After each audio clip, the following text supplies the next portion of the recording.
soir d'un instant bien-aimé.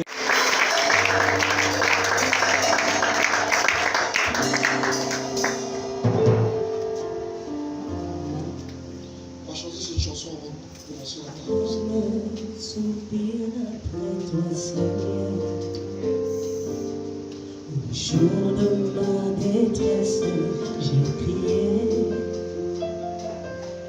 Mon secours, je le trouve seulement entre tes mains.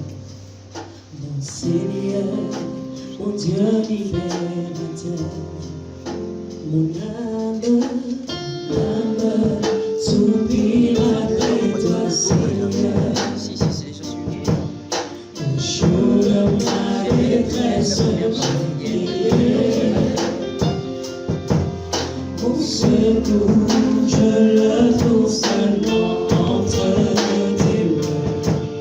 Mon Seigneur, mon Dieu libérateur, mes mains levées, ma face contre terre, en signe de prière, je me tiens. Les mains levées, ma face contre terre, en signe de prière, je me tiens.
Le Seigneur avec sa parole de face à toi ce matin.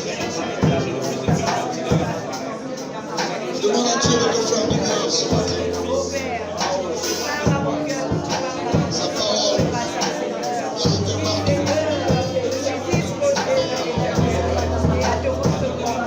La manière de la prière que tu vois. Sans avoir osé la parole.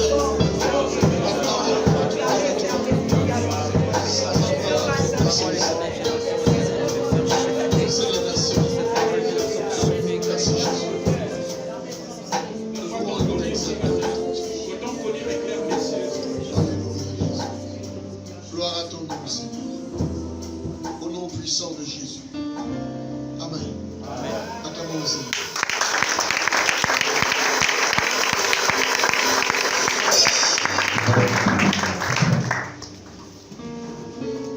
Je sens que le Seigneur va revenir le jour où tu vas me voir. Ça va être un test. C'est quand il pleut. C'est compliqué de venir au culte. Mais quand il pleut, on va au travail. C'est bizarre. C'est bizarre. Ouais. Je me raconte souvent cette histoire. Quand je vais à Bangui, je suis allé à Bangui pour étudier la théologie. Et donc j'arrive à Bangui, je descends à l'aéroport de Poko, c'est comme ça qu'on appelle ça. Et puis la voiture qui le conduit, c'était pendant la pluie. Il y avait la pluie le jour là. Tout le pays est désert. De l'aéroport jusqu'à l'hôtel, il n'y a personne à la route. Wow. Et donc là, j'arrive dans ma chambre d'hôtel, je pose la question, genre au concierge et autres, mais je dis, mais pourquoi il n'y a personne ici? Il dit, non, ici quand il pleut, personne ne sort. Il n'y a même pas l'école.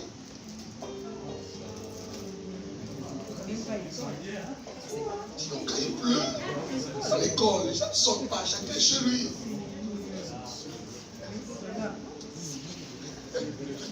J'ai dit, bon, maintenant, s'il pleut un mois,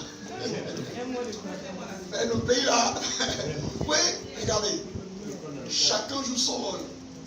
Le rôle de la pluie, c'est d'arroser la terre, de faire germer les plantes. Notre rôle, c'est de prier le Seigneur, de travailler et faire évoluer nos vies. Donc, en réalité, chacun fait son petit métier. Bon, imaginez-vous que dans un pays comme... Attendez. On vous dit, la pluie, c'est un mois. Et l'économie du pays va tomber. Déjà, vous êtes un pays en guerre. Vous êtes un pays là où il y a la galère. Au lieu d'être une nation travailleuse, au lieu de sortir même pendant qu'il y a la pluie pour aller travailler, dormez. Et le jour où je suis allé prêcher dans une église, parce que j'ai quand même passé un bon moment là-bas, le jour là il pleuvait. Comme ce matin. J'ai été dans l'éclat. Et puis j'ai dit le jour là que normalement Dieu doit prévoir de bénir les gens à chaque fois qu'il pleut. Amen. C'est-à-dire qu'il dit non, parce que la pluie c'est le symbole de la bénédiction. Il faut le savoir, la Bible dit que la pluie c'est la bénédiction. Donc si Dieu peut prévoir de bénir les gens pendant qu'il pleut à l'église, ça va être compliqué. Je vais rendre grâce à Dieu pour les 2 jours de séminaire qu'on a eu ici, qui a été béni pendant ce séminaire. Ça a été un moment quand même bien, alléluia. Un moment où le Seigneur nous a fait du bien. Je vous encourage de temps à autre, quand on fait ce genre de moment, à venir, parce que c'est pour vous. Amen. J'ai beaucoup plus reçu pour d'autres personnes que pour moi le conseil. C'est bizarre, mais depuis un temps, je reçois, il ne se passe pas un jour que je ne reçois pas un membre de cette église. Clair. Et c'est vraiment la preuve que nous sommes dans une très bonne saison. Amen. Amen. Je vous ai dit la dernière fois que si vous avez des choses à faire, faites-le. Si vous avez des entreprises à mettre en place, mettez-les en place. Si vous avez des projets dans votre cœur, faites-le maintenant parce que vous êtes dans la bonne saison. Amen. Je sais pourquoi je vous le dis. Vous êtes dans la bonne saison. N'hésitez pas. Le texte qui dit que ce que ta main doit faire, fais. Il faut faire ça maintenant. Amen. Alors, aujourd'hui, je voudrais clôturer notre séminaire. C'est quoi le thème? Les codes d'accès à la manifestation du royaume de Dieu. Je ne peux pas clôturer la saison, je vais clôturer le séminaire. Parce que nous sommes dans une saison. Et il y a un texte qui m'a beaucoup fait réfléchir, on va le partager ensemble, Jean 5. Jean chapitre 5, est-ce qu'on peut se lever ici?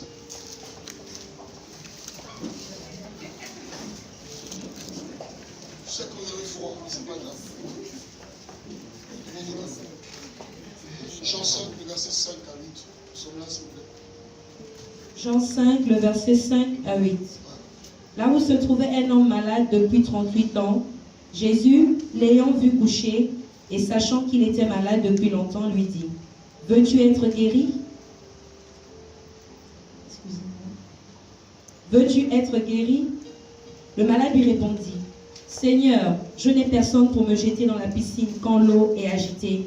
Et pendant que j'y vais, un autre descend avant moi. Lève-toi, lui dit Jésus, prends ton lit et marche. Au verset 9, aussitôt, cet homme fut guéri. Il prit son lit et marcha. Amen. Amen. Asseyons-nous. Vous savez, à chaque fois que je lis le verset là, je me dis que mais si l'homme avait décidé de s'élever un jour, c'est sûr qu'il n'aurait pas fait 38 ans. Je suis sûr. Imaginez-vous un jour, on vous dit qu'il est là depuis 38 ans. 38 ans chaque matin, on le prend à la maison. On va le déposer à la piscine. Dans l'espérance qu'il va guérir. Il ne guérit pas. On prend encore. On le ramène le soir à la maison. Il dort la nuit. Le matin, on le prend. Regarde, si lui n'est pas fatigué, mais les gens qui le soulèvent sont fatigués. On est d'accord? Lui, c'est quand on te soulève, tu es bien. Les bébés qui aiment qu'on les soulève parce qu'ils n'ont pas de problème. La vie est facile. Mais pour celui qui te soulève, surtout que c'est un adulte. Quand on est adulte, on a des os qui pèsent. Cet homme, pendant 38 ans été porté. 38 ans. Comment on peut porter un humain pendant 38 ans? 38 ans, il n'a pas réussi à prendre sa vie en charge. 38 ans, il était sous la tutelle d'autres personnes. 38 ans. 38 ans, on prenait soin de lui. 38 ans. Je ne sais pas si ça te choque. Mais pendant 38 ans, les gens, à un moment donné, sont même fatigués de toi. 38 ans. Vous savez, dans la vie, quand les gens sont... Quand vous devenez un fardeau pour les gens, ils vous supportent. 38 ans, il venait, il s'allongeait, il racontait la journée, les histoires avec les autres et il repartait. 38 ans.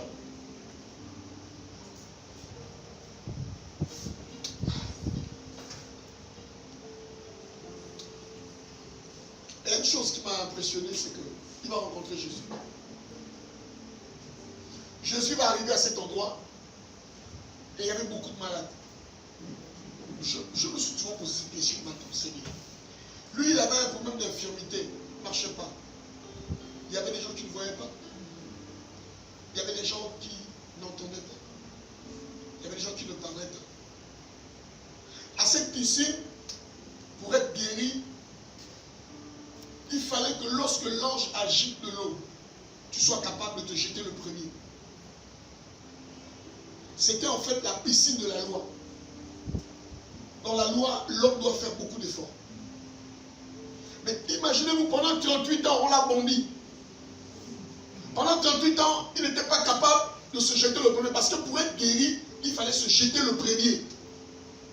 Or, quand un aveugle entendait le bruit de l'ange, il se jetait le premier.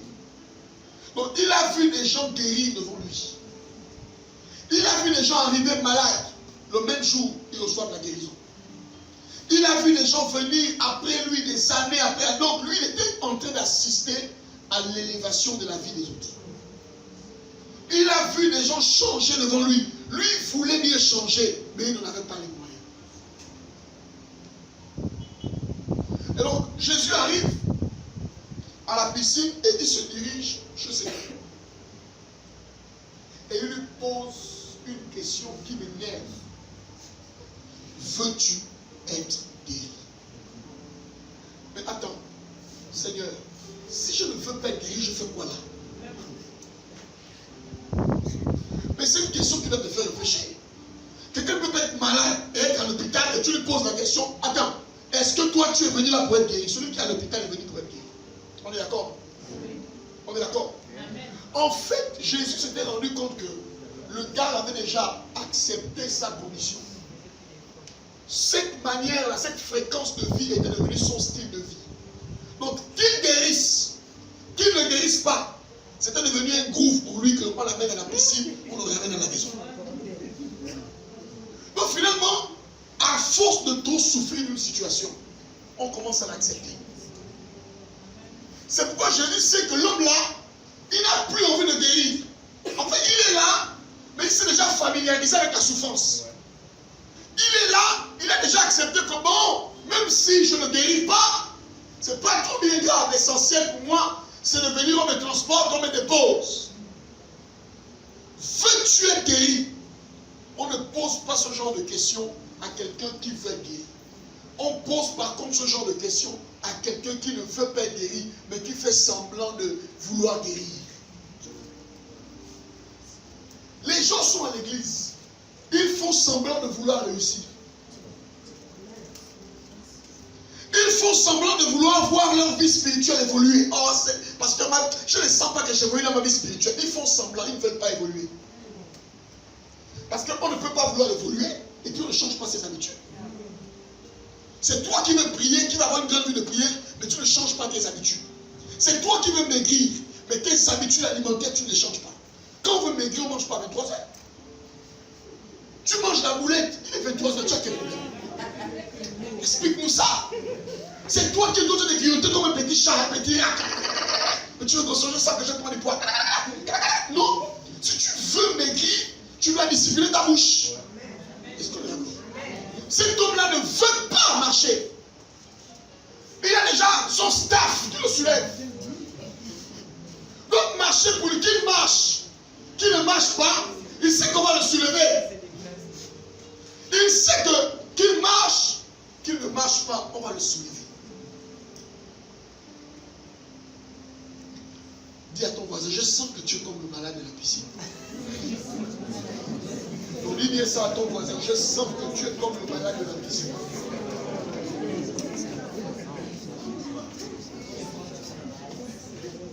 Tu ne me crois pas? Regarde, pose la question à ton voisin, ça fait combien d'années que tu viens à l'église? Je te dis que ton voisin c'est le gars de la piscine, pose la question. Pose la question à ton voisin, ça fait combien d'années?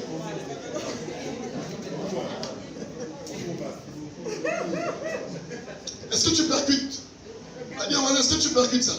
Dis à ton voisin, je sens que c'est toi le gars de la piscine. Non, dis voisin, je sens que c'est toi le gars de la piscine. Ah, il a dit que c'est pas lui. Mais attendez. Quelqu'un vient tous les jours pendant 38 ans. Il vient, on le soulève, on le dépose, on le soulève, on le dépose. 38 ans, ça ne le dérange pas. Il s'est familiarisé avec ça. Tous les jours, tu viens au culte, tu pars. Tu viens au culte, tu pars. Tu viens au culte, tu pars. Tu n'as jamais volé dans ta vie de prière. Ta manière de prier n'a pas changé. Ta manière de voir la vie n'a pas changé. Tu as toujours les mêmes problèmes financiers, les mêmes problèmes de colère, les mêmes problèmes de haine, les mêmes problèmes de jalousie. Tu es le malade de la piscine. Tu vois ça, je l'ai trouvé, c'est toi.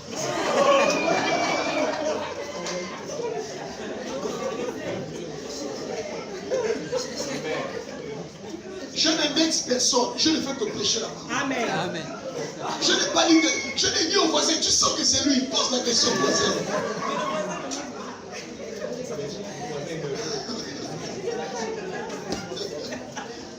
Alléluia. Cet homme a rencontré Jésus. Regardez, la fin de ses problèmes a commencé quand il a rencontré Jésus. En fait, Jésus est venu interrompre un cycle à sa vie. Le signe que tu as vraiment rencontré Jésus, c'est que tu le rencontres, il interrompt un cycle et il ouvre un nouveau cycle. Amen. Si les cycles de ta vie sont les mêmes, c'est que tu n'as pas rencontré Jésus. Amen. Personne ne peut rencontrer Jésus et rester dans un même cycle. Cet homme est resté là 38 ans. Jésus a dit, il ne veut pas guérir. Mais comme il ne veut pas guérir, moi je veux le guérir de force. Vous savez, il y a un niveau de la vie où ce n'est plus vous qui voulez. C'est Dieu qui vous impose. Amen. Il y a un niveau de la vie où tu sens que ton cœur brûle. C'est plus toi, c'est Dieu qui fait brûler ton cœur. Parce qu'il te dit que là, il faut que ça change. Comment expliquer qu'un homme vient à la piscine avec la guérison, mais pendant 38 ans, il n'est pas guéri? Pourquoi? Parce que cet homme-là ne faisait pas des efforts. On peut dire que pendant 38 ans, il y a eu plus de 1000 personnes guéries, sauf lui.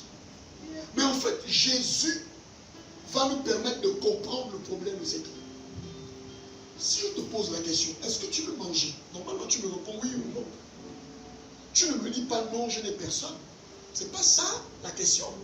On ne t'a pas dit, est-ce que tu as quelqu'un pour t'aider? On t'a dit, est-ce que tu veux guérir? En fait, qu'est-ce que nous révèle ce texte?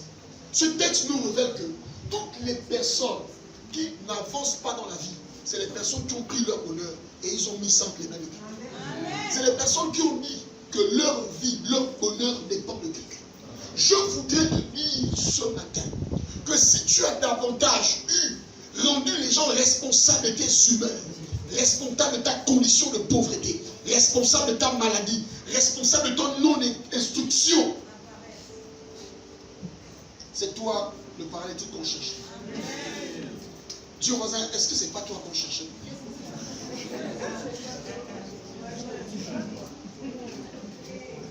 Attends, si tu dis à quelqu'un, je n'ai personne pour me jeter, qu'est-ce que ça veut dire? Ça veut dire que pendant 38 ans de ta vie, tu t'attends à ce que les gens t'aident. Tu ne peux pas dire que tu es là aujourd'hui parce que personne ne t'a aidé. Je n'ai personne pour m'aider. C'est ce qu'il est en train de dire. Joe, les autres qui ont guéri là, qui les a aidés? Les autres de ta famille qui ont réussi, qui les a aidés? Oh non, ils avaient papa, ils avaient maman. Ok. Toi, tu avais quoi? Tu n'avais que ta paresse. Bien aimé, on ne réussit pas en rendant les gens responsables de vos maladies. Les gens sont trop de victimes. On a trop de victimes dans les églises. J'ai rencontré une dame il y a quelques jours. Je lui ai posé la question. Elle m'a dit non, parce que moi, je crois que ma vie est bloquée et tout ça. J'ai dit, tu as fait quoi dans la vie? Moi, je fais communication d'entreprise. J'ai un master. D'accord. Dans ta famille, il y a combien de personnes qui ont un master? Ils ne sont pas nombreux. Mais combien de personnes n'ont pas de master et ils ont l'argent, ils travaillent, ils sont épanouis? Et il y a des gens qui n'ont pas de master qui ont réussi. Qui est responsable de ta situation? Oh non, je fais souvent les rêves, là on me poursuit. Qui fait souvent les rêves, là on me poursuit? Levez les mains. N'ayez pas peur, on a l'église.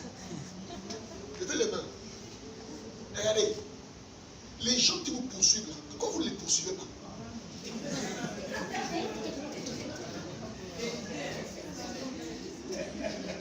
Pourquoi il n'y a que vous qu'on poursuit? Pourquoi jamais dans un rêve tu m'as dit que vous m'avez assez poursuivi? Moi maintenant je vous poursuis au nom de Jésus. Vous n'avez jamais remarqué qu'à chaque fois que vous êtes dans une difficulté et que vous criez Jésus, vous sortez de là. Vous n'avez jamais remarqué que même quand on vous attaque et que vous dites Jésus, les gens fuient. Mais écoutez, le même nom qui fait que les gens vous laissent là, le même nom là va faire fuir les gens là. Dis à ton voisin, maintenant aujourd'hui, reprogramme tes rêves. Toujours même, tu dis reprogramme tes rêves. Regarde frère, les rêves vont te poursuivre. Il faut faire en sorte que dans la réalité de la vie, tu sois une victime. Moi, ça fait longtemps qu'on m'a poursuivi. Hein.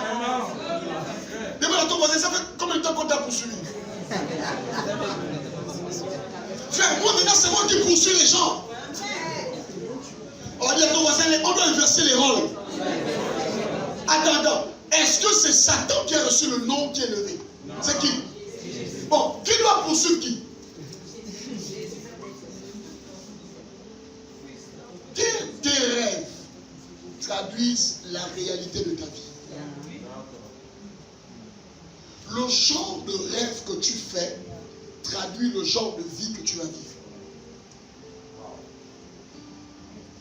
C'est pourquoi si vous ne rêvez pas bien, vous n'aurez pas une vie stable.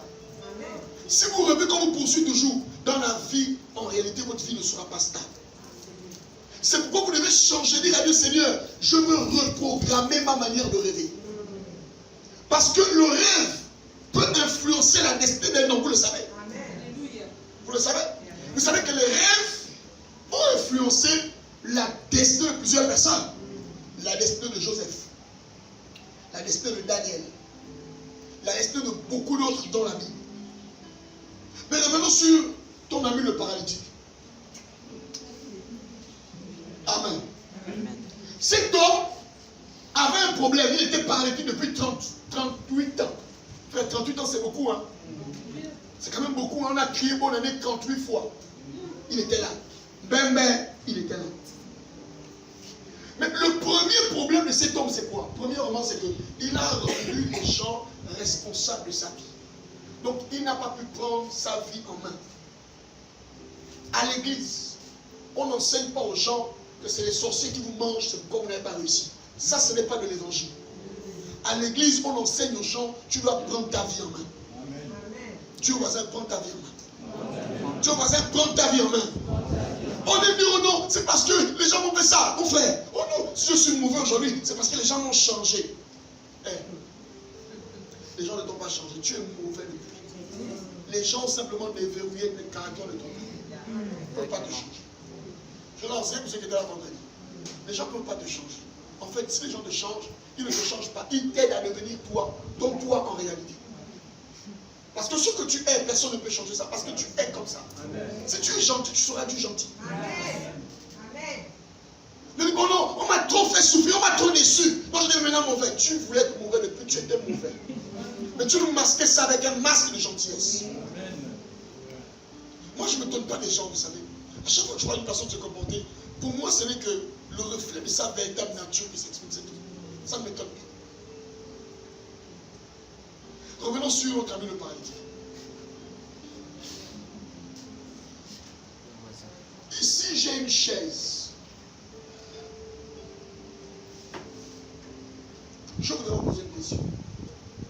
Pourquoi cette chaise a été créée? Pourquoi? Pourquoi ça sert dessus, n'est-ce pas?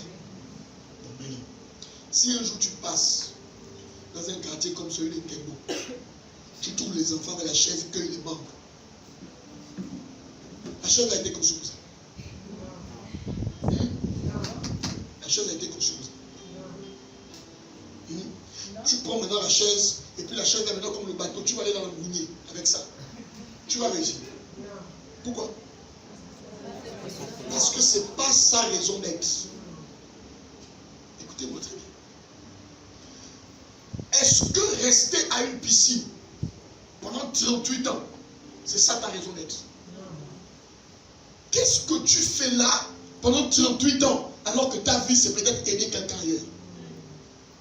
Ce qui a amené cet homme à rester là, à se conforter dans sa position, c'est parce qu'il n'a pas découvert sa raison d'être. Lorsque vous connaissez votre raison d'être, vous ne restez pas à la piscine pendant 38 ans.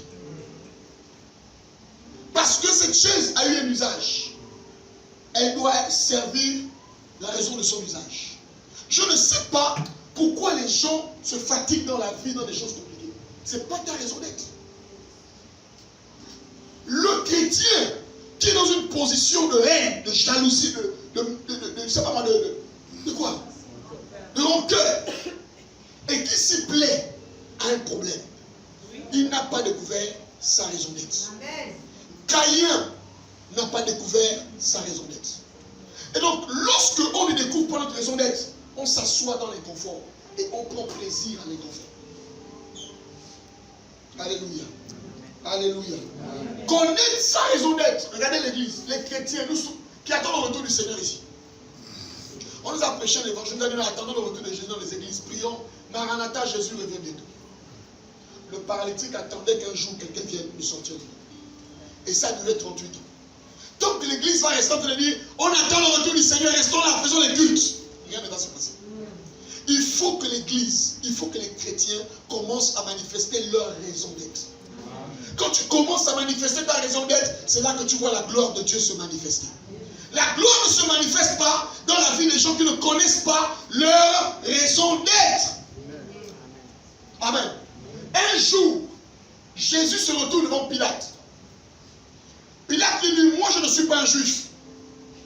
Moi je n'ai pas l'intention de te condamner. Ce sont tes frères, Jean 18, qui veulent te condamner. Est-ce que tu es vraiment le roi des Juifs? En fait, qu'est-ce qu'il veut pousser Jésus à faire? Il veut pousser à Jésus, à cause de la pression de la vie, il va amener Jésus à renier ce qu'il est. Il dit à Jésus, si tu changes de vocabulaire, tu n'iras pas à la croix et ta vie sera épargnée. Vous savez, quand on souffre, quand on passe par des moments difficiles, c'est là où les gens renient eux-mêmes. Ils cessent d'être eux-mêmes à cause de ce qu'ils traversent. Jésus a dit à Pilate, je suis le roi, tu le dis. Je suis né, je suis venu au monde pour rendre témoignage de la vérité. Donc, quel que soit ce que les gens disent, ça c'est pas important. Moi je sais qui je suis. Amen. Ce que tu es commence à l'intérieur de toi. Ce que les gens disent que tu es commence à l'extérieur de toi. Ainsi, on ne peut pas définir qui es-tu par rapport à l'extérieur, mais toi tu peux définir qui tu es par rapport à ton intérieur. Amen. Quand les gens vont parler dehors, toi-même dans ton cœur, tu sais qui tu es. Je suis né pour rendre témoignage de la vérité. Pourquoi? Parce que ce monde fait tout pour que les gens cessent d'être eux-mêmes pour devenir quelqu'un d'autre. Parce que tu as envie de plaire à quelqu'un, tu vas commencer à faire comme la personne veut. Il y a des gens avec qui tu ne devrais pas marcher, mais parce que tu as envie d'être accepté dans leur milieu, tu es obligé de baisser ton standard. Toi qui ne critiquais pas, tu es en train de critiquer. Toi qui ne t'énervais pas, tu es en train de t'énerver. En fait, tu as cessé d'être toi pour être accepté dans un milieu qui n'est pas un bon milieu pour toi. Est-ce que tu es là, ce milieu? Est-ce que tu vas acclamer le Seigneur?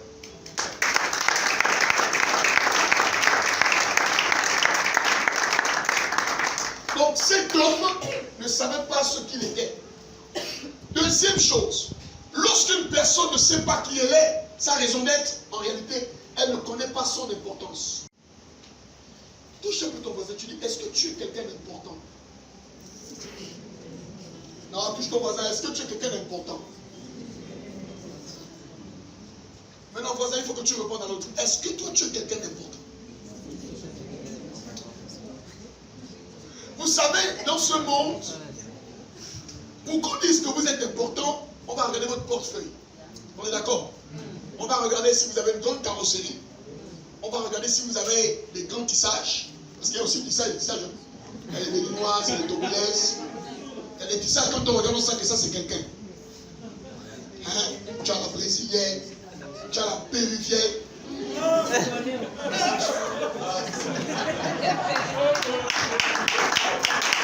Oh. On est encore sur la terre, il faut connaître les choses. Il arrive quelqu'un qui a la connaissance augmentée, il faut connaître, frère. Tu vas rester derrière, je connais la vérité. Je connais ça, oui, je connais ça, ça m'intéresse. Parce que j'aime les belles choses. Hein? Donc quand je te vois un compte du sage là, je connais s'il y avait. Tu ne peux pas me tromper la soeur, je ne vois clair. Même si tu m'aimes beaucoup, lui, dessus, je sais. Ce monde, on juge de l'importance de quelqu'un sur la base de ce qu'il possède. Mais Dieu ne juge pas de l'importance de quelqu'un sur la base de ce qu'il possède. Dieu juge l'importance d'une personne sur la base de sa destinée. Amen. Regarde, j'en parle tout à l'heure. Nous sommes en 2022, n'est-ce pas? Tu te retrouves avec des problèmes financiers, tu n'as pas beaucoup d'argent. Mais quand Dieu te regarde, Dieu ne te regarde pas à partir de 2022. Parce que Dieu n'est pas dans le temps, Dieu est éternel. C'est pourquoi la Bible dit, l'appelle Alpha et Oméga. Dieu ne regarde pas ce qui se passe au milieu dans ta vie.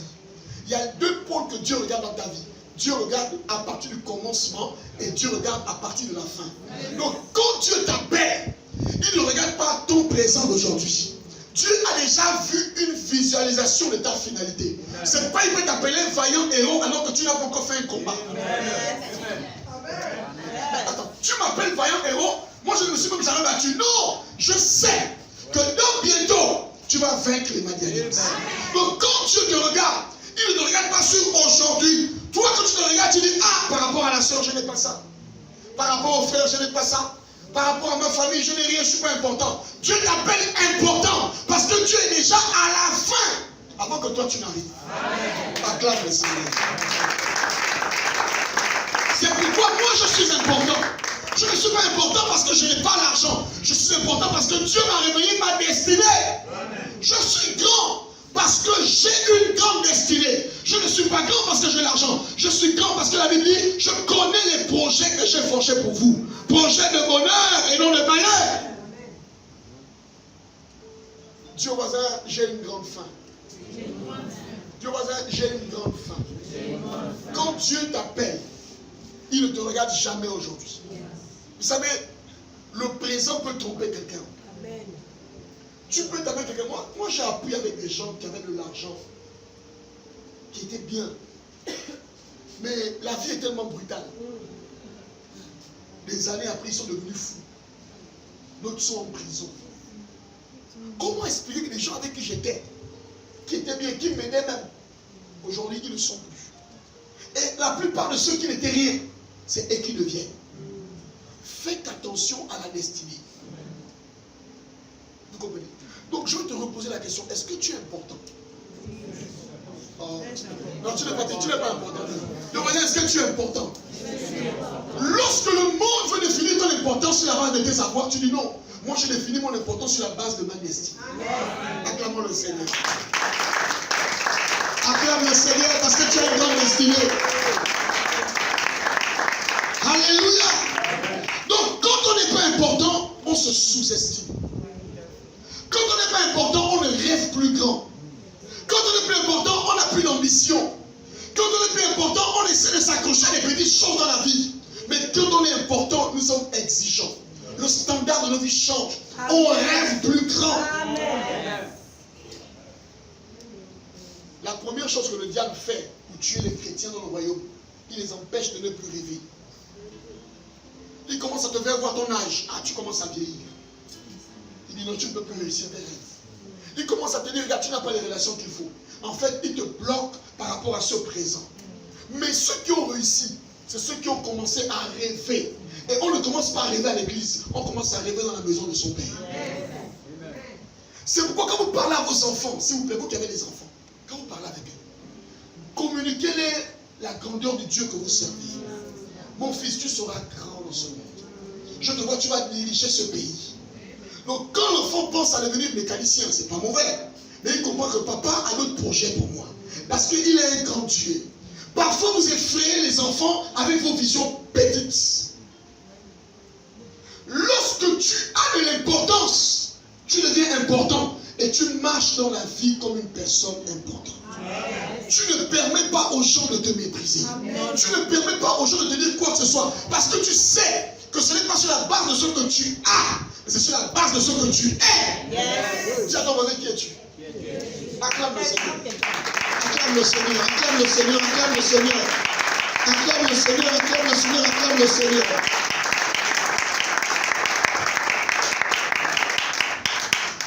J'ai envie de vous raconter une histoire qui m'a fait mal au cœur. Je parle de ça. Connaître son importance. Parce que pour réussir dans le royaume, il faut connaître que tu es important. La Bible dit ceci. Jacob va venir en Égypte.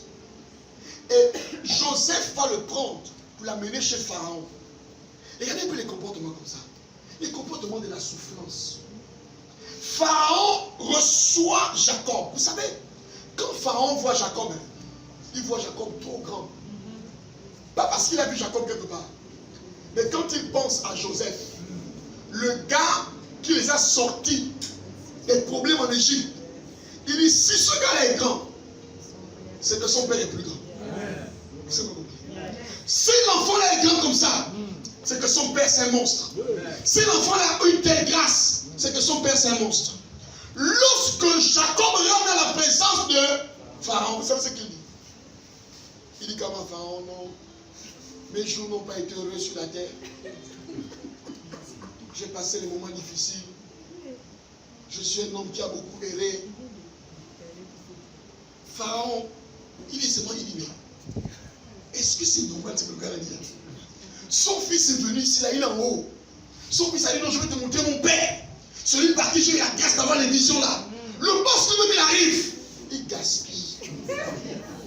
Il commence à présenter ses problèmes. Oh non, tu me vois là, je n'ai pas l'argent. Et c'est comme ça qu'on est devant les gens. On se vend moins cher. Tu es là, on t'invite au restaurant, toi la sœur. Tu commences à te comporter comme une villageoise. Et tu commences à taper. Tu commences, oh, c'est beau ici. Regarde là, c'est que tu as une fausse go. Tu as une go de la cafette. Tu commences à avoir les palpitations. Parce que tu es dans un restaurant, c'est comporte-toi. Tu commences à avoir les crises. Donc ça va. Tu commences à beaucoup parler. Moi aussi, je te dis que, hé ma soeur, il t'a déjà pesé. Tu ne coûtes pas cher, c'est pas des viande. Mais quand il t'amène dans un grand restaurant, tu t'assois, tu es serein. Tu es calme. Même si tu n'es jamais rentré, tu peux se rappeler la maîtrise de soi. Amen. On t'amène la carte, tu lis ça avec beaucoup de noblesse. Tu sais, j'avais mangé ça à l'époque. Hein. Tu n'as jamais mangé ça. Mais c'est pas, oh, ça c'est quoi? Oh, c'est quoi ça? Je vais goûter ça, je vais essayer ça. Tu essaies. C'est quoi? C'est pourquoi on ne vous invite jamais au restaurant. Vous avez les esprits de la cafette. Que Dieu vous pardonne. Acclamez le Seigneur. Il faut te vendre cher dans la vie. Quand vous arrivez devant les gens importants, comportez-vous en important. N'arrivez pas là, tu me laisses te compléter. Non, lève les yeux, marche fièrement. Même si ta chaussure coûte de 2500, quand tu as tapé le sillage dessus, tu es au palais, tu marches fièrement. Personne ne connaît la véritable valeur de la chaussure. On va savoir ça par ta capacité de marcher. Attends le Seigneur, attends le Seigneur.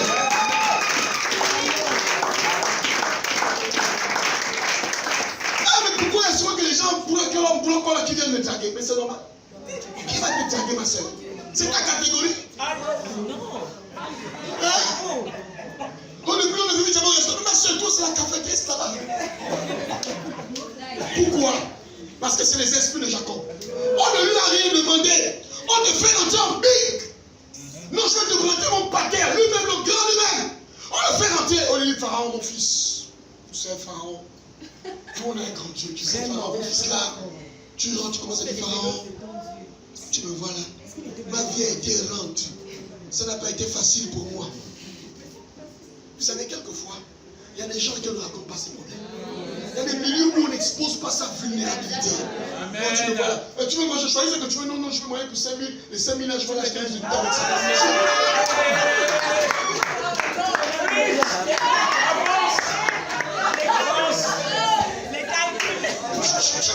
Tu nous montres déjà que tu souffres. Ils peuvent te respecter. Frère, on t'a appelé pour manger. Manger! Tu passes sans unité. Oh non, et si je ne finis pas, je vais amener un paquet pour les enfants à la maison.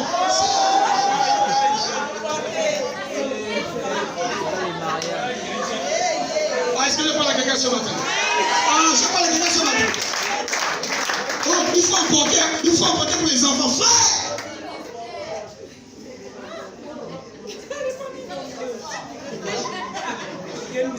On te voit avec un bon du sac, bonne crème là, c'est comme ça que tu es.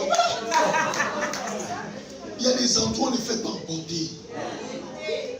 Même si tu as mal au cœur, on ne fait pas emporter. Hein? À la café, tu peux récupérer 50.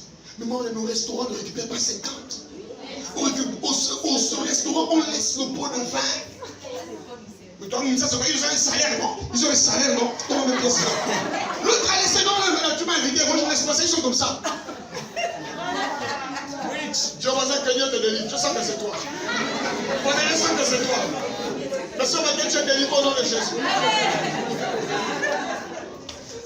C'est pourquoi Dieu ne nous permet pas d'être admis dans certains milieux. Parce qu'on n'a pas réalisé notre importance. Et comme Dieu n'aime pas les choses de la honte, il dit non, reste ici, c'est ton niveau. Vous savez pourquoi David n'est pas devenu roi directement? C'était un villageois. Il vivait avec les moutons. Donc imaginez-vous que vous prenez le trône et vous le laissez à un gars qui vient les moutons. C'est grave. Il faut donc l'enseigner les bonnes manières. Comment on mange à table, comment on reçoit les gens. David, c'est Jonathan que Dieu a placé à côté de David pour lui donner les bonnes manières. Quelquefois, Dieu fait rentrer les gens dans vos vies. Pas pour vous donner l'argent, mais pour vous apprendre la bienséance, pour communiquer des valeurs qui vont vous permettre à être grand au sommet. Jacob, tu as quel problème? Est-ce que nous on reconnaît tes problèmes? Oh non, vous savez, ma vie a été difficile. Ta vie a été difficile, comment? Dis au voisin, tout le monde ne doit pas connaître tes problèmes. Mais dis au voisin, ce n'est pas partout qu'on explique ses problèmes. Parce que peut-être qu'à l'endroit là, les gens vous estiment. À l'endroit là, les gens veulent vous donner une certaine considération. Mais comme vous êtes déjà vendu moins cher, ils ne peuvent plus vous élever. Ils vont vous garder à la place que vous méritez d'avoir. La Bible dit ceci. Jacob, finalement, il s'est repris. Jacob a béni Pharaon. Pharaon a dit, bon, je vais t'excuser. Malgré tes problèmes, je vais quand même t'excuser. Mais s'il te plaît, je reconnais que malgré ta souffrance, bénis-moi quand même. Et vous savez que c'est le supérieur qui bénit les inférieurs. Si Pharaon accepte que Jacob puisse me bénir, c'est parce que Pharaon reconnaît qu'en fait, Jacob est plus grand que lui. Mais entre Pharaon et Jacob, qui est plus riche? C'est Pharaon du point de vue humain. Mais non, c'est pas Pharaon. C'est Jacob. Écoutez-moi très bien. L'argent, ce n'est pas la bénédiction. L'argent, c'est le symbole de la bénédiction. Il y a plus de cas que la bénédiction éternelle enrichit. Quelqu'un peut ne pas avoir l'argent et être un faiseur de roi. Écoutez-moi très bien, je dis bien, l'argent c'est le symbole de la bénédiction, ce n'est pas la bénédiction. C'est pourquoi il y a des cas que la richesse prend les ailes. Tous ceux qui s'accrochent à l'argent finissent malheureux. Pourquoi? Au lieu de suivre l'argent, il faut suivre celui qui a la bénédiction. Parce que quand tu as la bénédiction, tu es garanti que ça va toujours marcher. Mais si tu as seulement l'argent, ton compte à banque peut se vider un jour. Acclame le Seigneur. Acclame le Seigneur, s'il te plaît. Alléluia. Donc lorsque tu connais qui tu es, dans le royaume, tu commences à prendre de l'importance qu'on ne te parle pas n'importe comment. Tu n'acceptes pas qu'on te suive. Et puis tu te retournes. Fille du royaume. Tu te retournes. Ça commence comment? Hein? Tu es un chien.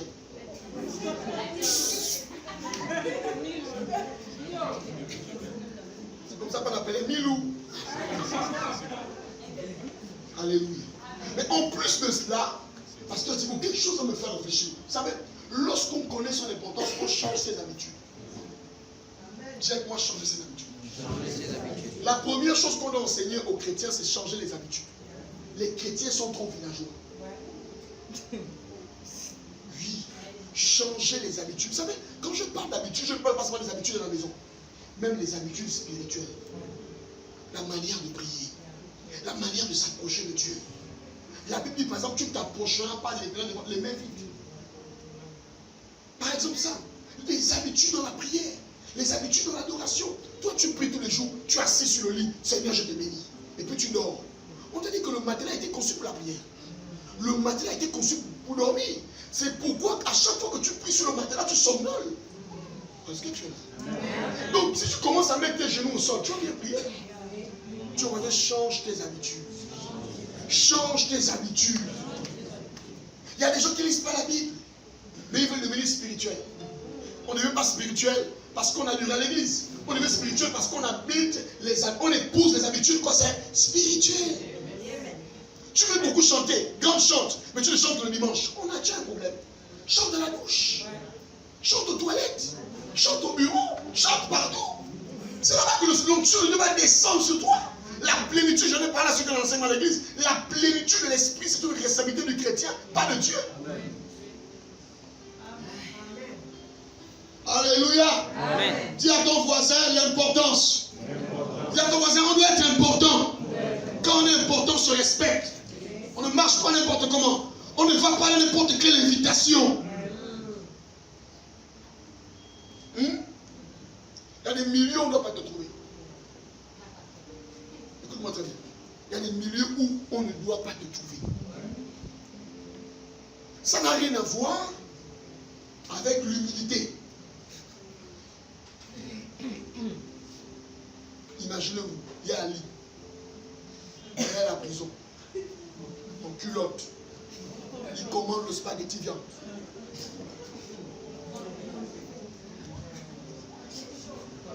Est-ce que le spaghetti est bon? Et puis le voyez dire, j'aime le spaghetti de ce gars-là, c'est bon, j'aime ça. Comment vous trouvez ça?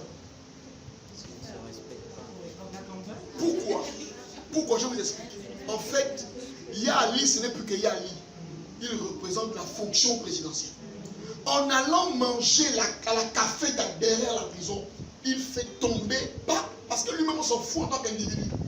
Parce que c'est que Yali, le personnage public, caché, on s'en fout. Mais comme il revêt l'habit du président, il ne doit pas aller à la cafette, manger. Il est obligé d'envoyer son étang, prends-moi le plat à la cafette, il met beaucoup le piment, il mange ça là-bas. Parce que la fonction présidentielle risque de tomber en bas. Lorsqu'un enfant du royaume se retrouve là où il ne devrait pas arriver, la fonction, le statut du royaume est méprisé. Les gens ne respectent plus le royaume de Dieu. Parce qu'on peut le retrouver n'importe où et n'importe comment.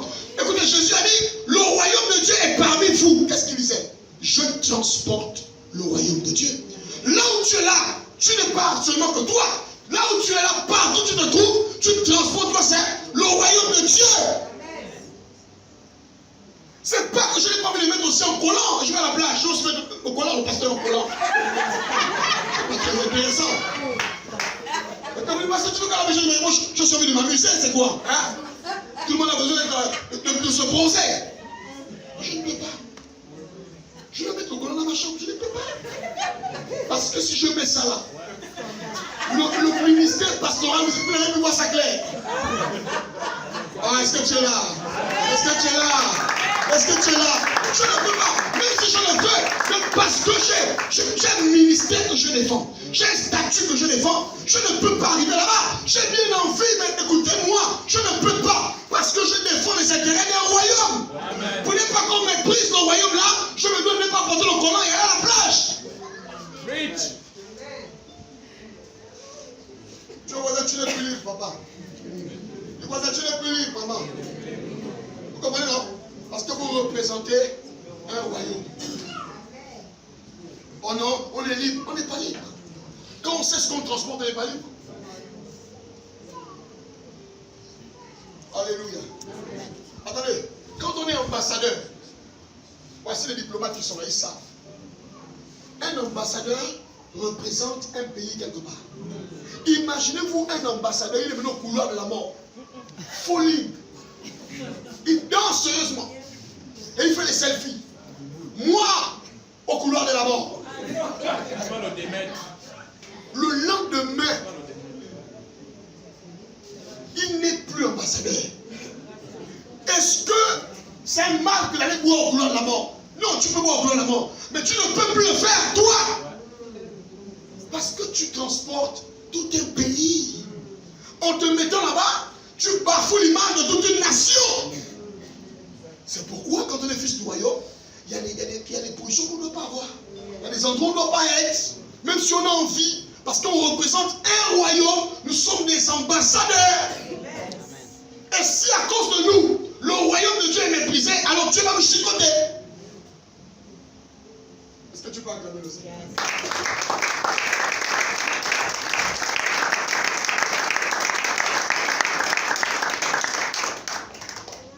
Je voudrais parler de quelque chose.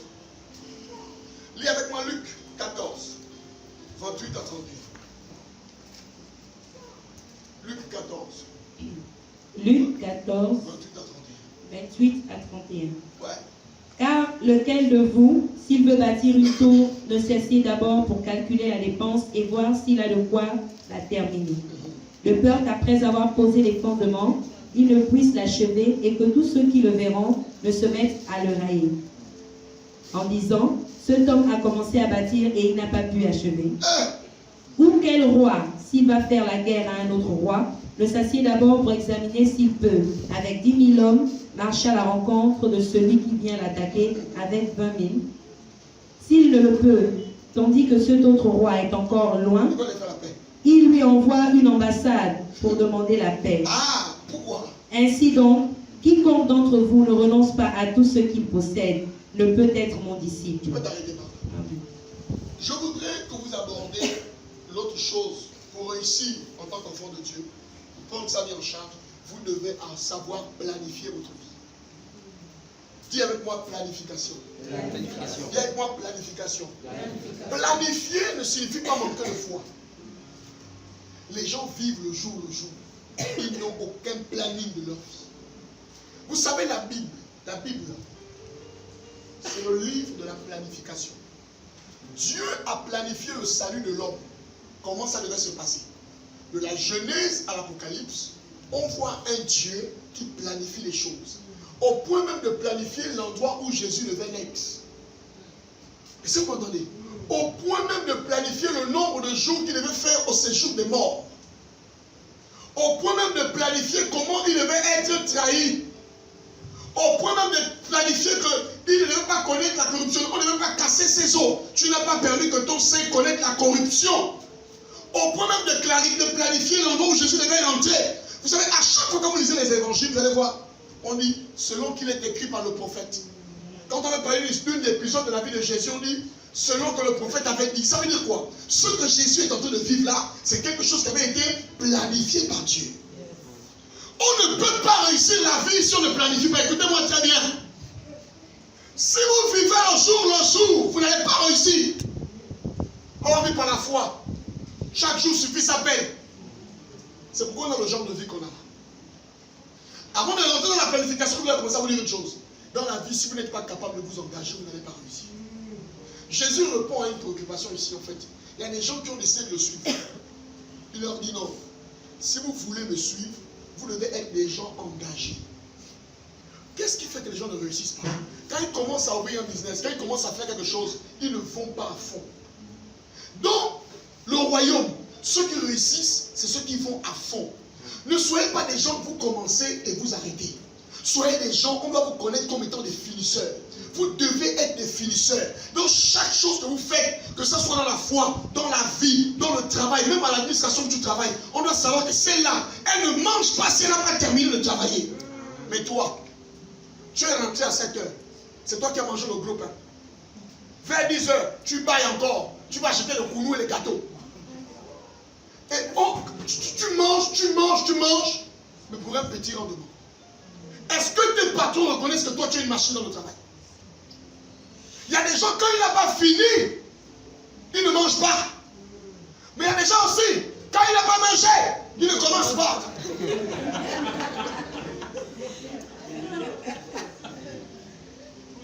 Amen. Vous devez être des gens très engagés. Lorsque vous êtes en train de servir Dieu, engagez-vous. Vous voulez ouvrir un business, engagez-vous. Vous voulez ouvrir une entreprise, engagez-vous. N'hésitez pas, allez-y à fond. Vous voulez être prédicateur, engagez-vous. Vous voulez être prophétesse, pasteur, apôtre, engagez-vous. Quand on dit s'engager, on dit investir dans ce qu'on veut voir réussir. Regarde, pose la question à ton voisin, tu investis dans quoi? En fait, l'endroit où vous investissez définit le genre de personnes que vous êtes. Vous voyez des gens qui investissent que dans les habits. Tu donnes à la femme 200 000 francs pour la popote. Quand elle revient du marché, elle est avec la nourriture d'un côté et un petit sachet à gauche. Moi, je ne peux pas aller avec une femme au marché. J'ai fait l'expérience avec ma tante, avec mes soeurs. Tu ne peux pas, mon frère. On est parti pour prendre les cotises. Elle te laisse dans le magasin. Elle te dit attends-moi. Elle marche. Après elle revient. Tu étais où? Non, j'étais quelque part là. Tu connais qui dans le marché. Tu remarques qu'il y a un autre paquet à côté du paquet. Moi, j'ai dit à ma femme un jour, tu iras au marché seul. Oh non, accompagne-moi. J'ai dit non, je ne peux pas t'accompagner. Ce sera un péché. Je vais aller pêcher au marché, ma soeur. Mais c'est grave. On t'a envoyé acheter la nourriture. Acheter la nourriture. Il n'y a pas une personne qui aime les virgules comme la femme.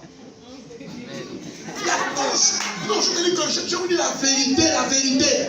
Elle ne va jamais faire le truc jusqu'à fond. Elle va mettre une dernière virgule. Elle va chercher l'argent dans l'argent. Tu as entendu ça? Elle dit qu'il n'y a pas d'argent. Elle a un peu d'argent. Mais elle va chercher son argent dans l'argent.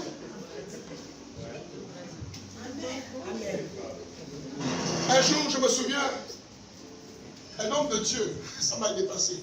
Il est allé, en fait, il y a des gens qui étaient venus acheter des choses chez lui avec sa femme. Il avait remarqué qu'à chaque fois qu'il donnait l'argent à sa femme était toujours des dépenses, des dépenses. Un jour, écoutez-vous, la femme lui dit, oh, il y a le mariage de X et Y, 3 personnes. C'est combien les pailles? Oh, le premier paille c'est 15 000. Le deuxième paille c'est 10 000. Donc, il a payé. Donc, qu'est-ce qu'elle a fait? Les 3 pailles faisaient 15 000. Et donc, le monsieur n'avait pas tout l'argent. Il a pu donc prendre d'abord 15 000.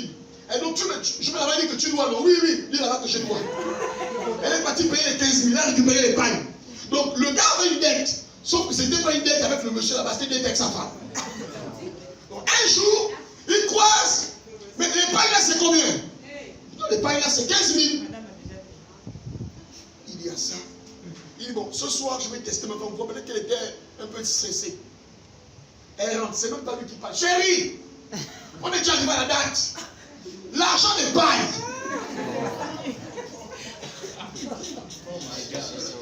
J'ai épousé qui? Donc, lui maintenant, quand il fait les affaires, qu'est-ce qu'il dit? Il vient comme ça, on lui donne par exemple 300 000. Il prend 100 000, il enlève le côté. Quand il arrive, il dit, chérie, voici les 200 000 francs qu'on a donné. Donc, quand on va lever la ligne, au fond du cœur, il dit, Seigneur, tu sais que je vais ajouter encore plus 10 000 pour la ligne. Parce que là, si j'ai mis ça à ma femme là, ça va tout partir. Femme avec virgule, frère, tu peux pas. Acclamons le Seigneur, ça, c'est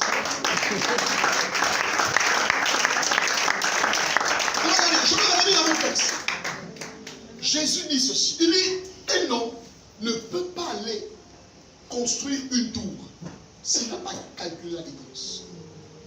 Vous avez remarqué dans Libreville, il y a beaucoup de maisons inachevées. Vous n'avez pas remarqué ça?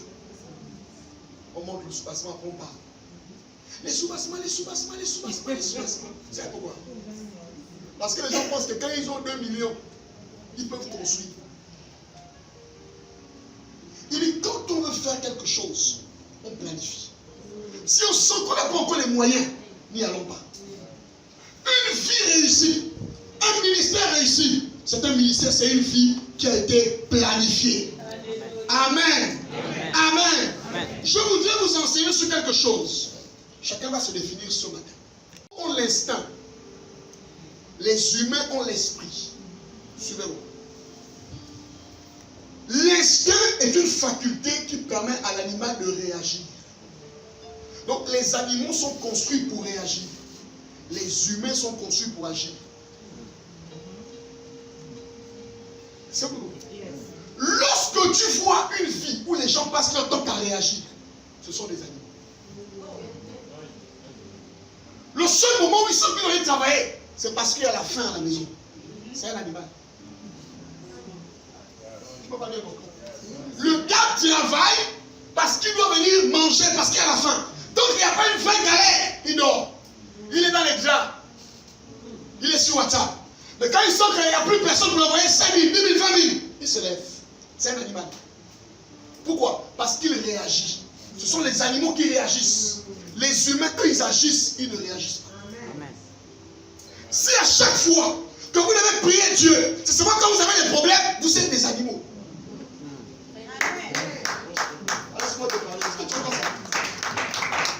Il y a des gens, tu vois, les fois engagés parce qu'ils n'ont pas de travail. Parce que rien ne marche. Le jour qu'ils ont ça, c'est fini. Ce sont des animaux. Ils réagissent. L'instinct de survie. Ce sont les animaux qui ont l'instinct de survie. Les humains programment. Les humains se disent, voici ce que je veux voir dans ma vie dans le temps d'année. Et ils commencent à se battre pour ça. Mais les animaux, eux, quand il y a un problème, ils réagissent, ils réagissent. Demande à toi, humain ou bien?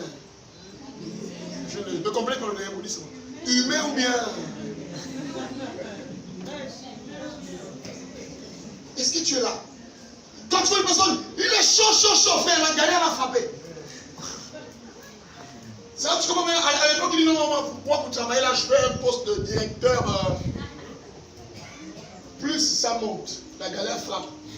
Après, tu comprends maintenant. Tout ce que tu peux me trouver. Les standards ont baissé. Non, là maintenant, tout ce que tu peux me trouver, je prends.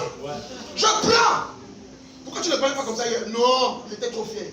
Mais la galère, là, maintenant, comprends que tout ce que tu peux me trouver. Sache que là, il est dans la réaction. Il veut l'instinct de survie. Dieu voisin ne soit pas un animal. Dieu voisin ne soit pas un animal. Touche ton voisin, tu dis ne sois pas un animal. La personne ne prie jamais. Mais la nuit, parce qu'elle a rêvé. Comment un lion avec un bâton la poursuivait? Elle va se réveiller, frère. Le genre de prière qu'elle va te faire là jusqu'à 6 heures. Qu'on rabat ça. Tu demandes qu'au lieu de prière comme ça. Rabat l'eau. Tu sais qu'on a pris comme ça. Parce que le lion l'a poursuivi la nuit. Oh, est-ce que tu es là? Est-ce que tu es là? Oh, pour réussir, il faut planifier. Il ne faut pas réagir, il faut agir. Ah, laisse-moi te parler. Dieu n'a pas réagi, Dieu agit. Il dit l'humanité sera sauvée comme ça, comme ça, comme ça et comme ça. Qu'est-ce que tu sauras dans 15 ans? Je ne sais pas où. Dieu lui-même est. Non, Dieu ne connaît pas. En fait, si tu marches avec le Seigneur, tu peux savoir ce que tu seras dans 15 ans. Pourquoi? Parce que, écoutez ce que Paul dit, il dit, chaque jour, quand je vais de ville en ville, le Saint-Esprit m'atteste que donc bientôt je vais mourir. Ça veut dire, quand on marche avec Dieu, il met dans nos cœurs des chemins tout tracés. Et tu sens que je vais arriver là-bas dans bientôt. Je vais arriver là-bas dans bientôt. Mais il faut que tu planifies ça dans ton esprit. Seigneur, c'est ce que je veux. Ce que tu as planifié, tu le verras s'accomplir. Écoutez-moi très bien. L'échec, comme le succès, se planifie. Un enfant qui n'étudie pas les leçons, frère, c'est le futur vigile BSGS. Il a déjà planifié sa vie. Parce qu'on ne réussit pas en rêvant. Tu n'étudies pas les leçons, tu ne vas pas réussir à l'école. Si tu ne réussis pas à l'école, tu seras vigile. Dites-le, l'échec se planifie. La réussite aussi se planifie. Arrêtez de dire oh non, par la grâce de Dieu. Il n'y a pas la grâce de Dieu. Si Dieu sent que tu n'as pas planifié ta vie, tant pis pour toi.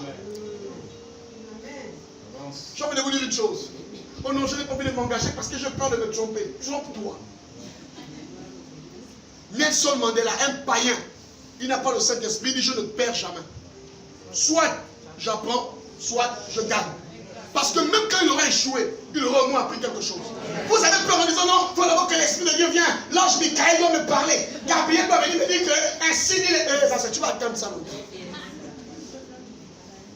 Dieu va planifier. Dieu va planifier. Voici la nouvelle année. L'année qui vient de finir. Comment tu as planifié ton année? Est-ce que c'est comme ça que tu as voulu vivre ça? Mais tu ne sais même pas parce que tu n'as pas planifié. Tu vis le jour, comme une gazelle. Ah, aujourd'hui, je vais encore sortir pour chercher la nourriture. Une balle peut t'atteindre depuis, tu finis dans la marmite et tout.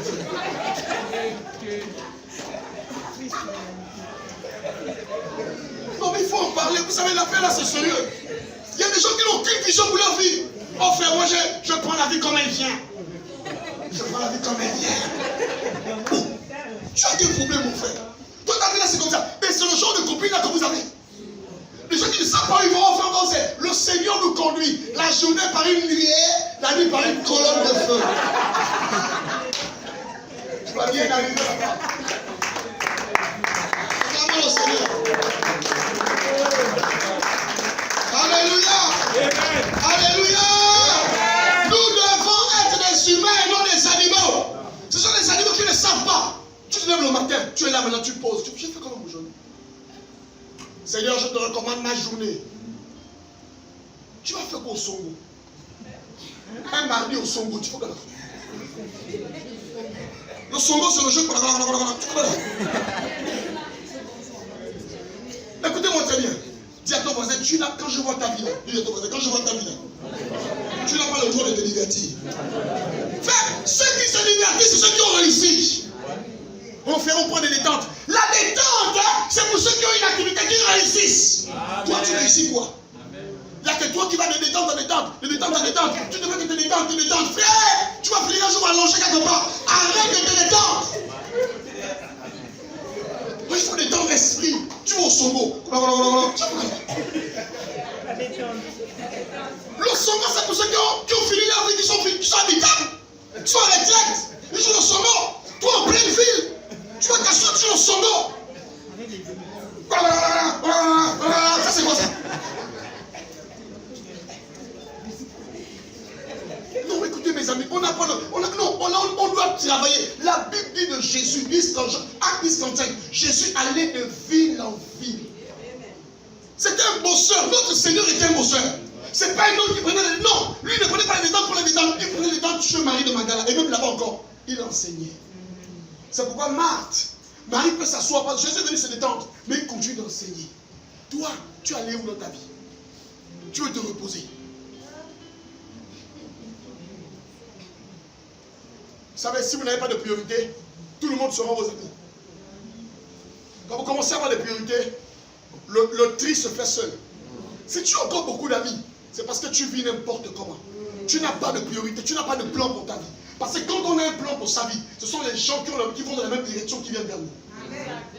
Je vous dis la vérité, il y a des gens qui ne seront pas amis avec toi parce qu'ils sentent que vous n'avez pas les mêmes intérêts. Vous ne voyez pas les choses de la même manière. Vous ne pensez pas de la même manière. Ils vont te quitter seul parce qu'ils savent que toi là, ta vision est différente. Mais c'est toi, toujours le groupe des amis. On est les moutons. C'est quoi le problème? Alléluia. Dis avec moi planification. Dans la planification, on a trois choses importantes. Vous pouvez noter ça. On a la sagesse.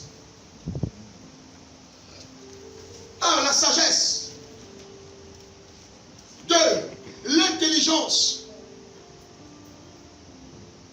Sagesse. 1. 2, intelligence. 3, connaissance. Je note sagesse, intelligence et connaissance. Lis rapidement Proverbe. Proverbe 24, 3 à 4. Lis-moi ça s'il te plaît. Proverbe 24, 3 à 4. Proverbe 24, 3 à 4. Écoutez ça. Proverbe 24, 3 à 4. Oui. C'est par la sagesse qu'une maison s'élève. C'est par la sagesse qu'une maison s'élève. Écoutez, dans la Bible, la maison c'est la vie. Si vous voulez bâtir vos vies, vous devez avoir beaucoup de sagesse. La Bible déclare que l'insensé, la femme sage, bâtit sa maison. Mais l'insensé fait quoi? La renverse. Donc le manque de sagesse va faire en sorte que vous ne soyez pas capable de bâtir vos vies. Vous devez avoir de la sagesse. La sagesse fait quoi? Élève une. L'intelligence fait quoi? Et par l'intelligence, et c'est par l'intelligence qu'elle s'affermit. C'est par l'intelligence qu'elle devient forte. Ensuite, c'est par la science que les chambres se remplissent aïe! de tous les biens précieux et agréables. Tu peux t'arrêter là. La Bible dit, celui qui veut construire sa vie doit rechercher la sagesse. Vous savez, Dieu vous a envoyé beaucoup de gens, les relations, les opportunités, mais vous avez manqué de sagesse. Il faut reconnaître ça. Quelque part dans la vie, par manque de sagesse, beaucoup de personnes passent à côté.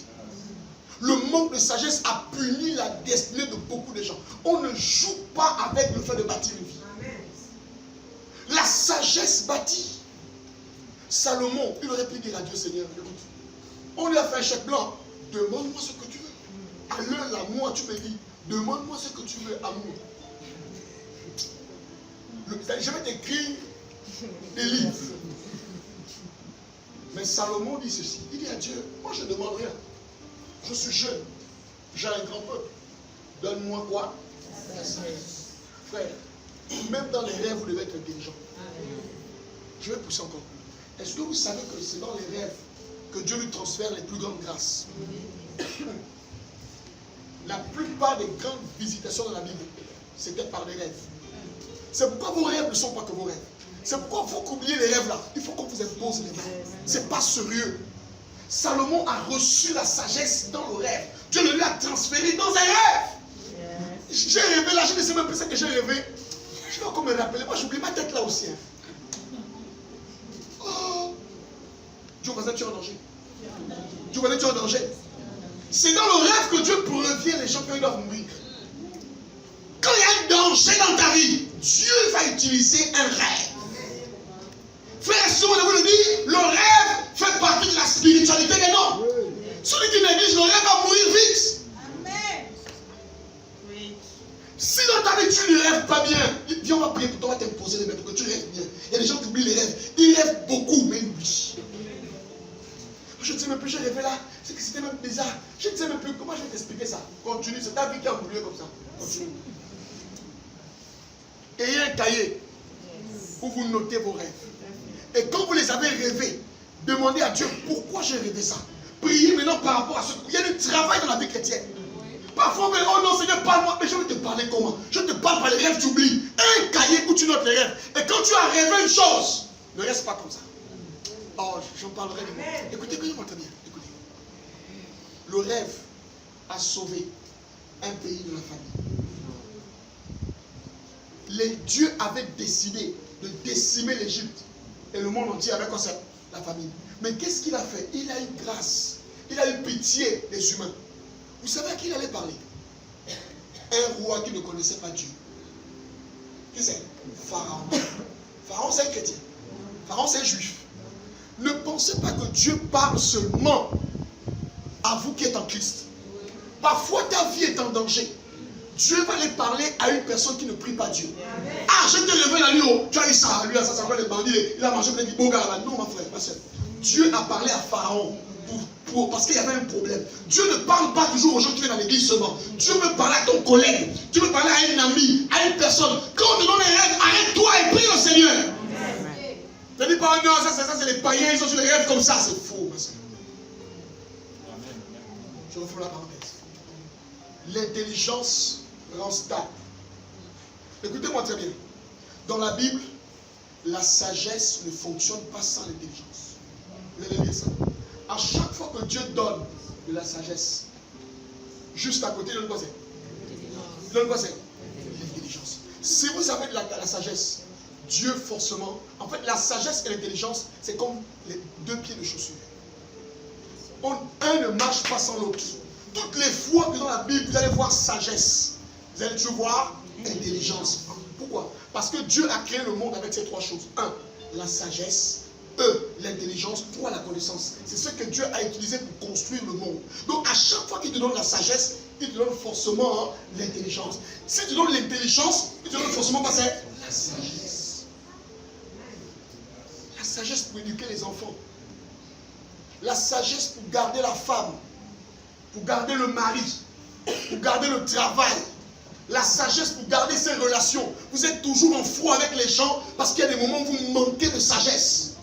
On n'est pas obligé d'avoir les problèmes tous les jours. Vous savez, on ose, on a la vie, on doit se frotter. On peut rester 20 ans, on ne se chamaille pas. C'est biblique. Le Père et le Fils et le Saint-Esprit, ils ne se chamaillent pas. Vous avez dit, c'est la Bible, chamaillement le Père et le Fils. Non, mais vous, nous sommes des humains. Non, sagesse et intelligence. Amen. Amen. Est-ce que tu peux acclamer le Seigneur?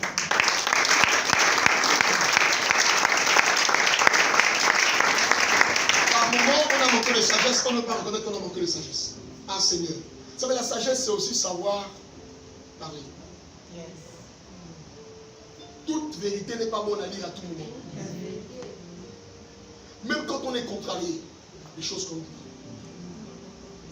La sagesse, c'est aussi être capable de se taire quand tout le monde parle. La Bible dit de Jésus, parlons de lui dans Ésaïe, on n'entend pas sa voix dans la rue. Quelquefois, te taire ne signifie pas que tu es faible. C'est parce que tu es sage que ton silence peut sauver une nation et une vie. Ton silence peut sauver un couple. Ton silence peut sauver une église. Ton silence peut sauver le poste de quelqu'un. Ton silence n'est pas une faiblesse. Parfois, Dieu veut que tu te taises. Oh, je connais. Ce n'est pas tout ce que tu connais que tu dois ouvrir de parler. Amen. Et le texte dit ceci. C'est par la science que les portes, les chambres se remplissent. Quand on parle de chambres qui se remplissent, on parle de la bénédiction, de la réussite, du progrès. Si vous n'avez pas la connaissance, écoutez-moi très bien. Vous voulez faire le commerce. Commencez à lire les gens qui ont réussi dans le commerce. Est-ce que vous me suivez? Quel que soit le domaine dans lequel vous êtes, vous devez être excellent à l'intérieur. Vous ne pouvez pas vouloir vous inscrire dans un domaine et puis si on vous pose les questions sur ce domaine, vous dites, je ne connais pas encore, je ne suis pas encore arrivé à ce niveau. Non. Est-ce que tu es là ce soir? Tu es là ce matin? Tu es dans quel domaine? Sharon, tu chantes. Tu dois le voir répondre à des questions terribles sur la chanson. Il dit, bon, non, je n'ai pas encore appris ça. Le Saint-Esprit n'a pas encore révélé ça. Non. Non. Imagine-toi un avocat qui ne connaît pas le droit. Hein? Ça peut aller, il peut te défendre. Attends, un avocat qui ne connaît pas le droit peut te défendre. C'est possible. Tu peux aller donner ton dossier à un avocat qui ne connaît pas le droit. Non, il va te couler même. Non, votre honneur, enfermez-le s'il vous plaît. Le gars ne comprend rien. Il commence à te faire devant les dossiers. Comment tu peux faire ça? C'est normal. Non, tu nous as même dépassé nous tous. Votre honneur, pardonnez-moi d'enfermer-le. Pourquoi? Parce que tu es parti vers une personne qui ne maîtrise pas son domaine. On a des gens qui veulent embrasser le domaine, mais ils ne maîtrisent pas ça. Ils veulent être pasteur, mon frère. Ils ne connaissent rien de la Bible. Ils ne connaissent pas. Localise. Ah, ça pique, ça pique, ça pique. Qu'est-ce qui pique comme ça? C'est quoi ça? C'est quoi ce truc-là? Je sens, frère. Nous, on ne sent plus, nous, on sait. Je te répète ça. Nous, là, on ne sent plus les choses. Nous, on sait que Dieu est là. Oh, je sens qu'il est là, frère. Sens-le. Nous, on sait qu'il est là. Amen. Amen. Ça, vous comprenez? Vous devez être capable de maîtriser votre domaine. Ma femme m'a dit que, attends, dis-moi, tu fais comment? Elle dit que pour toujours avoir, tu fais comment? En fait, quand je te demande les sujets sur la Bible, tu fais comment? J'ai dit, maman, je n'ai pas dormi un jour pour dire, Seigneur, remplis-moi. Comme Ézéchiel. Un jour, j'ai fait descendre un gars de l'esclave. Un jeudi, qui dirigeait la prière dans une église. Il vient et dit, peuple de Dieu, lève les mains. Dieu a dit à Ézéchiel, ouvre la bouche, je vais remplir ta bouche du rouleau de la parole. Il a mangé ça. Il a dit, mais ce soir, tu reçois, tu manges le rouleau dans l'esprit. J'ai dit, oh, descends. Il ne faut pas nous spiritualiser les choses. La parole de Dieu ne mange pas ça dans l'esprit. Tu t'assois, tu ouvres la Bible, tu lis, tu apprends. C'est ça là. Il ne faut pas nous embêter ici. Descends. Son pasteur me dit pas. Je dis oui, ça c'est les ordres. Apprenez. Tu es charpentier. Connais quand même les pointes, les tôles. C'est pas non, je sens que, on peut faire, je sens que, tu sens quoi? Fais-nous le Lévi. Tu prends le Lévi, tu vas maintenant, fais. Tu dis à l'autre, fais-moi ça. Après tu joues le grand charpentier. Pour nous, quand nous faisions la charpente. Alléluia. Il y a des hommes politiques, il est devant les gens, il ne sait pas quoi dire. Vous vous souvenez de ce scandale La dame qui était mairesse, c'est pas ça m'a congogné ou quoi. On lui a donné le diapo du Gabon. Lis maintenant le discours. Ma soeur, qui t'a obligé à venir? Alléluia. Vous devez maîtriser vos domaines. Vous devez être incontournable dans vos domaines. Alléluia. Moi, j'ai ma fille, elle va témoigner. Elle m'a dit, papa, je vais repartir à l'école. Quel que soit le domaine où vous êtes, aujourd'hui, il y a Internet, on ne cache plus rien. Allez-y apprendre. Rapprochez-vous. Maîtrisez votre domaine. La connaissance, c'est ce qui donne la richesse. Si vous ne connaissez pas, regardez, entre quelqu'un, dans une entreprise, entre quelqu'un qui soulève les brouettes à l'entreprise et quelqu'un qui est assis au bureau de la clim, qui est payé mieux que l'autre? Pourquoi? Maintenant, qui souffre mieux que l'autre? Mais pourquoi on ne paye pas beaucoup? C'est juste la valeur ajoutée, c'est pas pareil. Hein? Est-ce que ça manque de reconnaissance? Non, non, non, non. Il y a moins de valeur ajoutée. Non, La valeur ajoutée. non, non. Écoutez, je vais vous choquer. Suivez-moi. Il y a la force physique, il y a la force intellectuelle. Celui qui conçoit est beaucoup plus grand que celui qui est au niveau opérationnel.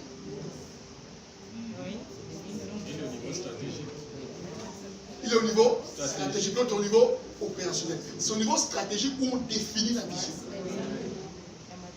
La matière est plus forte que le rapport de force. Et je vais aller plus loin. Il y a des milieux aujourd'hui où on n'utilise plus les hommes. Le travail des hommes est remplacé par quoi? C'est la machine.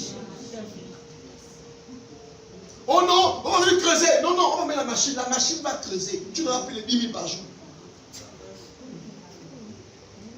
Bien aimé, la connaissance. Je veux une église où les gens sont maîtres dans leur domaine. Tu veux faire les gâteaux? Il y a beaucoup de manières de faire les gâteaux. Ne nous fais pas des gâteaux ronds tous les jours. Sinon on aura mal au ventre. Fais-nous comment ça nous mystifie nous avec les petites étoiles.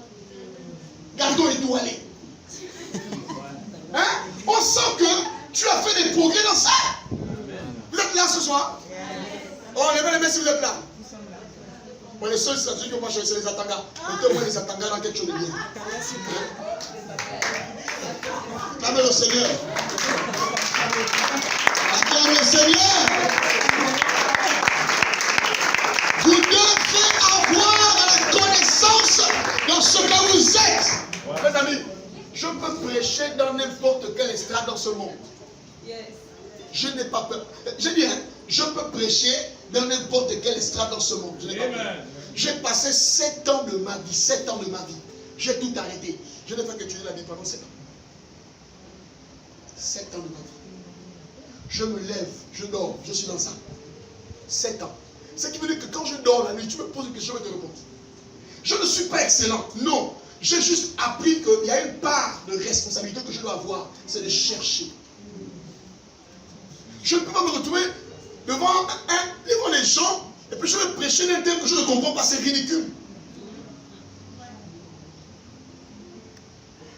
C'est pas vous qui trafiquez le diplôme là. Tu vois dans le CV. Anglais, lui est parlé correctement. Tu sais maintenant, on t'interroge maintenant pour le travail. Entretien. Yes, comment? Yes, speak English. Small. Non. Tu as dit anglais, lui est parlé correctement. C'est comme ça qu'on s'attend. Il n'y a pas de small. Faut bien parler. Même dans le CV, vous mentez. Bon, 15 ans d'expérience, vous venez nous prouver ça. Un jour, un jeune homme, ça c'est mon pasteur, Pasteur Kogo, qui est même mon directeur d'école à l'Institut biblique. Il travaillait à la CNSS, il rentrait de l'Allemagne. Et il était celui qui, à la CNSS, celui qui réparait les machines. Et il y a un jeune qui vient tout fraîchement d'Angleterre. Il connaît, lui qui connaît. Et il y avait une seule machine qui faisait la radio à la CNSS à l'époque. Tu connais? Le papa là, il dit que pasteur, je n'étais pas chrétien à l'époque, j'avais l'esprit du diable. Le petit s'agit, donc je connais. Hein? Moi, je connais le pasteur. Je sais ce qu'on parle. Qu'est-ce qu'il a fait? Le pasteur Kogo est parti. Il a enlevé, suivez, une vis Non, c'est pas méchant. C'était pour tester le petit. Il a enlevé une vis dans l'appareil qui faisait la radio à tout le monde. Le petit connaissait où il vient. Petit, viens. Il commence à... Il regarde. Il sort les livres, rien. On va le regarder. Après, il dit carrément aux gens de l'hôpital, la seule chose que non, on doit acheter une nouvelle machine. Ah bon? Mais sauf que la machine là coûte comment? Cher, vous connaissez au Gabon. L'argent rentre bien. Mais c'est pas moi de faire sortir l'argent. Petit, tu es sûr? Non, je suis sûr. Le vieux s'est levé. Il a seulement repris la vis. Et après le petit vient, le petit. Tu es venu là nous montrer que non, c'est toi le grand connaisseur, oh, le maîtrisard des machines. Regarde, c'était seulement la vis là. Pour une vis, tu devais faire payer à la société des milliards. Il a rendu la vis. Il dit après ça, quand le petit va se mettre.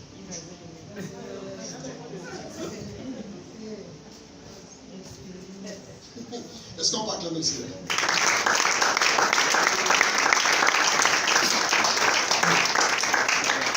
Recherche la connaissance. Et j'ai envie de vous dire pour terminer que vous devez être incontournable là où vous travaillez. Amen. Soyez le genre de personne, quand vous n'êtes pas là, on sent que vous n'êtes pas là. Amen. Je crois que c'est Rennes qui a vécu ça avec son patron qui l'a fatigué l'esprit tout le temps. Et j'ai dit à Rennes que mais partir ne serait pas forcément la solution. Et si tu travailles bien, même si le patron est bizarre comment, parce qu'il veut que son entreprise soit rentable, il va te garder. Donc, il ne te garde pas là parce qu'il aime ton tissage. En fait, tu l'énerves. Mais tant que son entreprise fonctionne, il va te garder. La plupart des temps, on se débarrasse vite de vous parce que vous êtes optionnel. Quand vous maîtrisez, le patron sait qu'il ne peut pas faire autrement. Il est obligé de composer avec vous. Et en tant que chrétien, c'est comme ça qu'on doit être. Quand on a une responsabilité, on fait bien les choses. De sorte que même quand on a envie d'enlever les gens, on va compresser le personnel. On ne va pas me mettre à la compresse là. Parce que je connais. Dieu voisin, être moyen, c'est un péché. Si tu es moyen, c'est que tu es dans le péché. Acclamons le Seigneur. Je voudrais qu'on se lève. On va simplement rendre grâce à lui, il fait froid. Oh, oh, oh, oh, oh. Je crie à toi. Oh,